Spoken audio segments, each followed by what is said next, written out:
রাওয়ালপিন্ডিতে দ্বিতীয় টেস্টে চতুর্থ দিনের ক্ষণিকের জন্য অ্যাঞ্জেলো ম্যাথুসের টাইমড আউট বিতর্কের স্মৃতি ফিরে এসেছিল। ক্রিজে আসতে খানিকটা দেরি করে ফেলেন পাকিস্তানের আবরার আহমেদ।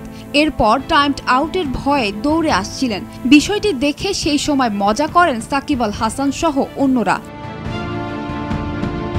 সবশেষ ওয়ানডে বিশ্বকাপে বাংলাদেশের বিপক্ষে নির্ধারিত সময়ের মধ্যে প্রথম বল মোকাবিলা করতে পারেননি এই অলরাউন্ডার। সেই সময় আম্পায়ারের কাছে টাইম আউটের আবেদন করেন সাকিব। আলোচনা শেষে ম্যাথুসকে টাইমড আউট ঘোষণা করেন আম্পায়াররা। এ নিয়ে বাংলাদেশ শ্রীলঙ্কা দলে উত্তেজনা কম ছড়ায়নি। শান্ত লিটনদের নানাভাবে লজ্জা দেওয়ার চেষ্টা করেছেন লঙ্কানরা। টাইগাররাও কোনো না কোনোভাবে সেই স্মৃতি ফিরিয়ে এনেছেন। এবার পিন্ডিতে সেই স্মৃতি ফিরে এসেছে। পরপর 2 বলে রিজওয়ান ও মোহাম্মদ আলীকে হারায় দ্য গ্রিন ম্যানরা।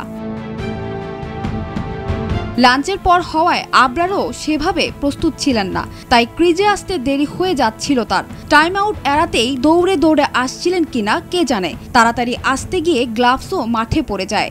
এ সময় মজার ছলে হাসতে হাসতে সাকিবও আঙ্গুল তোলেন। ড্রেসিং রুমে, ডাগ আউটে এবং কমেন্ট্রি বক্সেও বিষয়টি নিয়ে সবাই মজা করে হাসছিলেন। টিভিতেও এই চিত্রটি বারবার দেখানো হচ্ছিল। এদিকে পিন্ডিতে বাংলাদেশের ঐতিহাসিক জয়ের হাতছানির মাঝে ক্রীড়াঙ্গনের সার্বিক উন্নয়নে ক্রীড়া সাংবাদিকদের সঙ্গে মত বিনিময় সভায় বসেছিলেন যুব ও ক্রীড়া উপদেষ্টা আসিফ মাহমুদ সজীব ভুইয়া।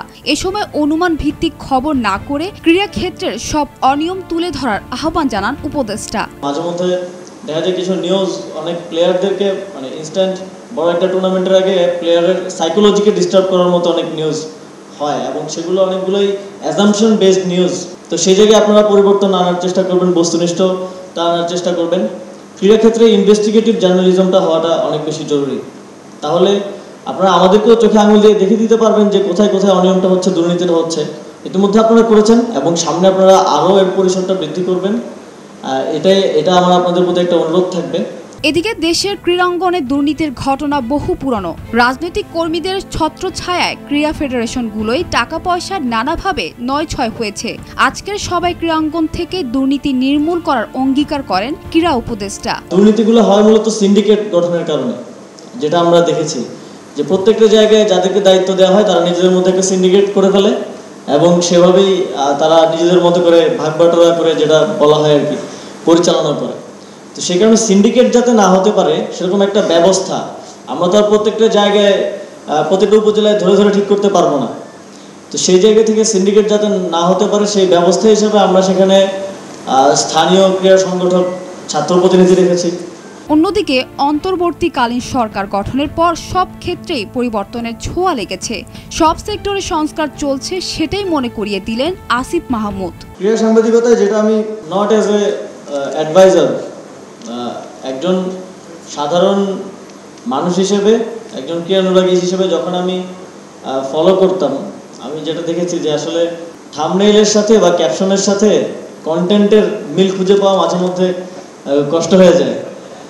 তো আমার মনে হয় এই জায়গাগুলোতে যেহেতু আপনারা দায়িত্বে আছেন, আপনারা আরও বস্তুনিষ্ঠভাবে কিভাবে করা যায় এবং অ্যাজ এ স্টেক হোল্ডার কীভাবে সহযোগিতা করা যায় সেটার দিকে মনোযোগ দিবেন। সবাই ক্রীড়া কমপ্লেক্সগুলোর অব্যবস্থাপনা, পিসিবি অনিয়ম, ফেডারেশনগুলোর অসঙ্গতি সহ অনেক বিষয় তুলে আনেন সাংবাদিকরা।